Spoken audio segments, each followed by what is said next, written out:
तर राहुल गांधींची जीप छाटण्याची भाषा करणारे संजय गायकवाड अद्यापही आपल्या विधानावरती ठाम आहेत।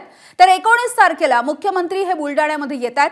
जर काँग्रेसच्या कार्यकर्त्यांनी कार्यक्रमामध्ये अडथळा आणला तर त्याला तिथेच गाडून टाकीन अशी धमकी गायकवाड यांनी दिली आहे। काँग्रेसचे ज्येष्ठ नेते राहुल गांधी यांनी विदेशामध्ये जाऊन माझ्या देशातलं रिझर्वेशन आम्हाला संपवायचं आहे अशा प्रकारचं वक्तव्य त्या ठिकाणी केलं। म्हणजे काँग्रेसचा खरा चेहरा आणि त्याच्या पोटातली मळमळ त्यांनी त्या ठिकाणी ओकून दाखवली।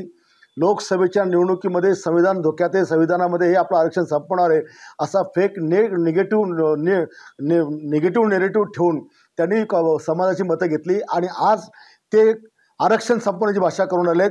म्हणजे 100% त्यांना मागासवर्गीयांचं, आदिवासींचं, ओबीसींचं सगळ्यांचं आरक्षण त्या ठिकाणी संपवायचं आहे।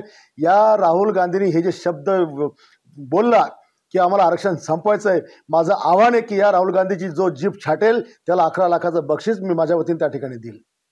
अरे स्टेटमेंट मी केलं, मीच माफी मागत नाही तर माझे मुख्यमंत्री कशाला मागतील? तुम्ही आपल्या वक्तव्यावर ठाम आहात? माझ्या वक्तव्यावर मी ठाम आहे। या देशातल्या 140 कोटी जनतेपैकी 50% जनतेला रिझर्वेशन आहे, आरक्षण आहे आणि ते आरक्षण संपवण्याची भाषा करणाऱ्याबद्दल मी जे वक्तव्य केलं मी त्याच्यावर ठाम आहे।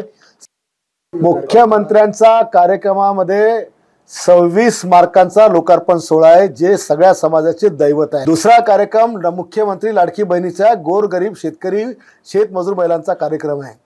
माझ्या कार्यक्रमामध्ये काँग्रेसच्या कोणी कुत्र्यानं घुसायचा भी प्रयत्न केला तर तिथंच गाडून टाकेन।